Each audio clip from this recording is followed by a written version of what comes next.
Welcome back, Masters and Princesses, to another episode of Made News Network. I am your host, S.J. Nix, and today we are going to do TATU number 25 from Mexico City, Mexico. This is the last show for the North American tour. The maids are now back in Japan, and they are getting ready for the final stretch of the 10th anniversary tour. They're going to work their way around parts of Japan, and then they're going to close us out at the end of November at Yokohama. But for now, we are going to cover Mexico City and the Pabellon Oeste Sports Center. As with all of these tattoos, we jump right into the set list. Oh, and if you hear something that sounds like sizzling bacon in the background, the hurricane is pushing through, what's left of it anyway, and it's starting to rain at my house. So you may hear a little rain on the roof. But with that, let's jump right into the set list and see what we got. No surprises up front, exactly what we've had for this entire tour. We got Domination, Glory, Alone, and Play. 1 through 4 has been static for the entire tour. I don't think there's been any movement up top. Now we get to Don't You Tell Me, which has been bouncing around between the top and the bottom of the set, but it's back up in the top for this one. And then we come up to Choose Me. After Choose Me, we get into Miku's song. She went back to Sayonakidori, started the front of this leg of the U.S. tour with Sayonakidori, closing it out with it just as well. And another song that hasn't moved at all is From Now On. And now we see Shambles at 9. Shambles, it's about where it was for Anaheim and after the debut in Sacramento. But From Now On into Shambles, into a song that we hadn't seen yet on this stretch. We got Influencer at number 10. That's a cool one. Good for you guys. Not my favorite song, but it is a fun song. You get to do the hunky-dory day. Sing-alongs are always good. Anything where there's a sing-along song, I really enjoy those. But what you missed out was Anemone or another slow one. So, but Mexico City goes hard. The fans go absolutely nuts. So I think for them to get another banger of a song, I don't think there's a whole lot of complaints going on. Then we get our slowdown set. We get Memorable at 11, Daydreaming at 12. Another one that's been very, very static this entire time is Dice into Hate. That wicked smooth transition between the two songs, and then the bass battle again, the bass and guitar between Misa and Mincho. At number 15, Rene. You guys got Rene too. Again, Mexico and South America in general with hard rock and heavy metal just go super, super hard. So I know something like Rene, you guys were loving it. At 16, Freedom. 17, here's another one that popped up, kind of was a bit of a surprise. You guys got Afterlife.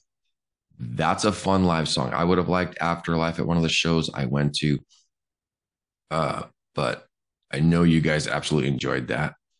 And then coming down toward the end, Unleash. That's another one that's moved around a whole bunch. But for Mexico City, number 18, and into the bookends for almost all of the sets on this section of the tour is Endless Story and No God.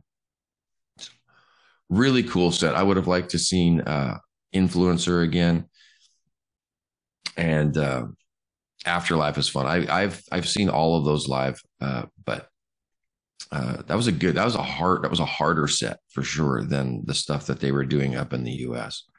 So good on you, Mexico. All right, so a couple things with Mexico City. They Dawn Patrol started right around 6 a.m. for them out there. Joe Luna was I think he was number 1. And then guys started to trickle in a little bit. But 6 a.m. was the start time out there.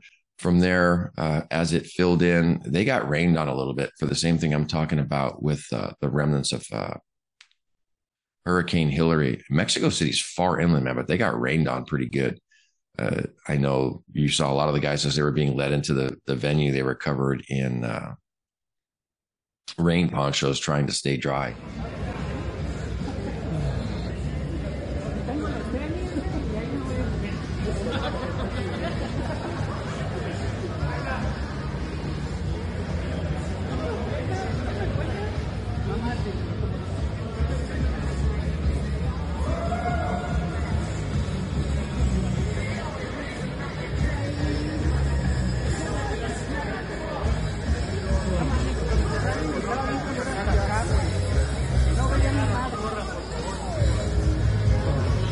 The thing about this venue too is I guess it's just a giant metal box.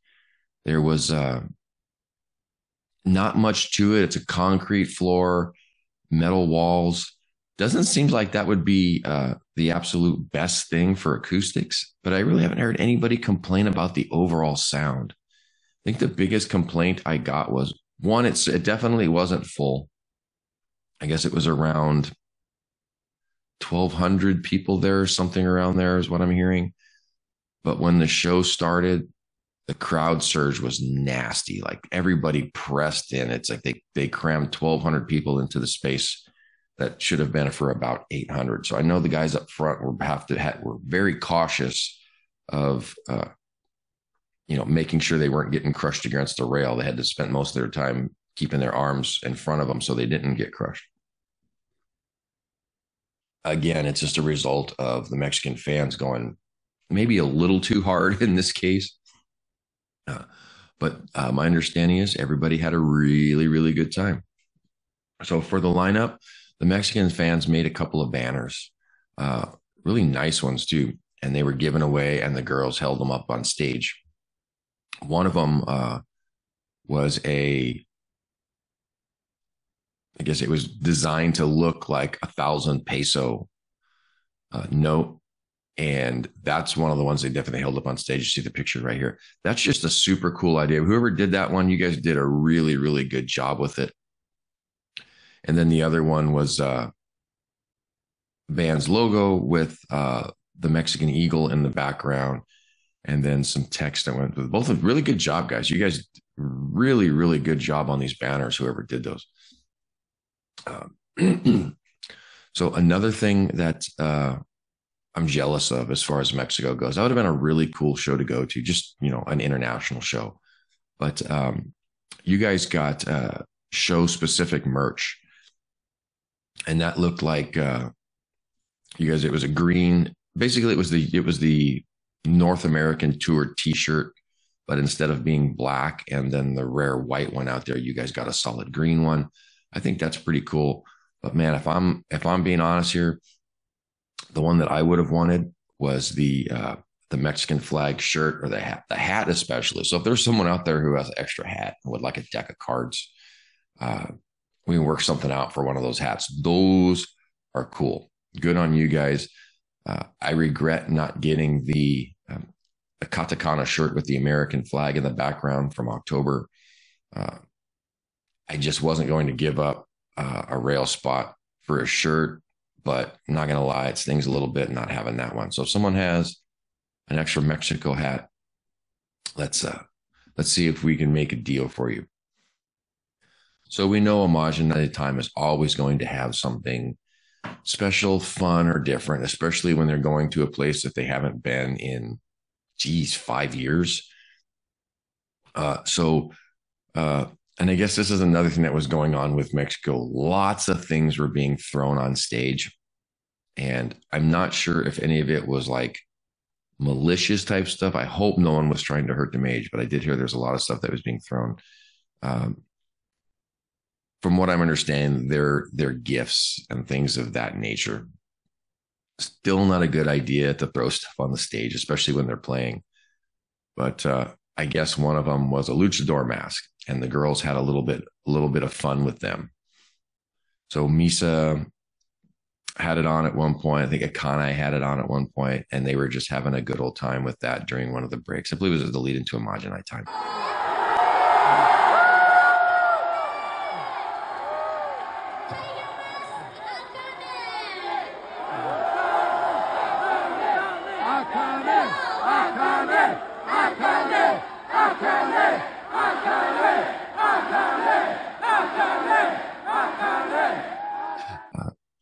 So just kind of a really fun show, a really good way to close out the North American tour.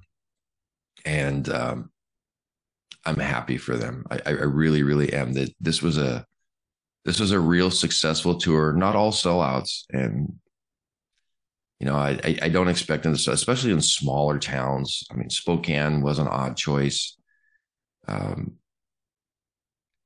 I didn't have high hopes for that one, but it did well. I was there. The show was fun. But overall, the show was a real success. And going back to Anaheim for just a minute, a little birdie told me that uh, the rate at which tickets sold for Anaheim, in particular the VIPs, Live Nation has never seen an event at Anaheim House of Blues that moved that many VIPs that quickly. It actually caught them off guard on how quickly the VIP tickets sold. In addition to that, that was one of the most attended shows at House of Blues as far as VIP ticket sales, and then the foundations room seats and tables that were sold once the foundation members were offered. So the way foundations work is it's a membership program, and there's two tiers. There's a $1,200 a year program, and there's a $3,200 a year program. And it works around the country for the different venues, and you get certain perks at certain levels.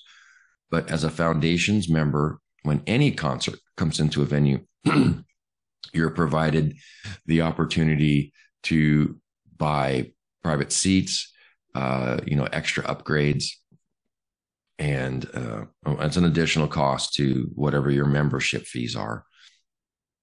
But you can buy these upstairs table and access to the foundations room, which is it's a nightclub in and of itself with a full menu and a bar and just a very, very kitschy, very kind of luxurious hangout spot.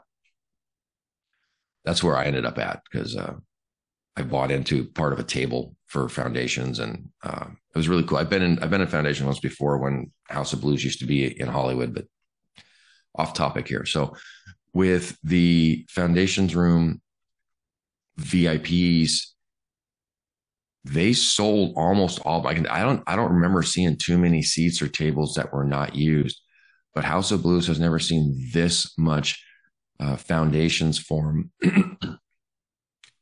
sales to the general public. Foundations was slammed. It was so crowded in there. And so I believe it. So the Maids set some unofficial records at Anaheim House of Blues with how much VIP seats, tickets, tables that they moved. Super, super impressive. So good job, girls. Thank you so much for all you've done on this tour. I can only hope that the next leg of September and then leading into the tour final at Yokohama is nothing but the best for you. I know there have been several rounds of ticket sales for Yokohama for internationals. So I hope that means that it's selling really well. I hope it does not mean that tickets are moving really, really slowly, so you keep releasing them. I don't think that's the case. I think you guys, you Maids, are really, really killing it with your ticket sales over there. I know a bunch of people who are traveling for either September or the tour final. If you are, make sure you plan everything accordingly. There are people who are helping you. There are people out there who are happy to help you. If you have any questions about how to travel internationally, where to stay, what to do, be respectful, have fun. And if you've made it this far in the video, I'm going to ask you just to hang on a little bit longer. Hang on to the end. I am going to put a ton of pictures up at the end from Mexico City. This one is going to be a very, very visual one.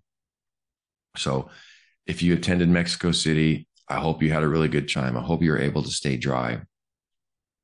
And I hope you did the Maids right. So with that, I'm going to wrap up TATU number 25 from Mexico City, Mexico. Hang out for some pictures after this. I have S.J. Nix. This has been Made News Network with TATU number 25. Peter will be picking up the tattoos once they go back to Japan. And we've got a few other things coming up, an entire North American tour wrap up. But keep an eye on Made News Network, and we will see you next time.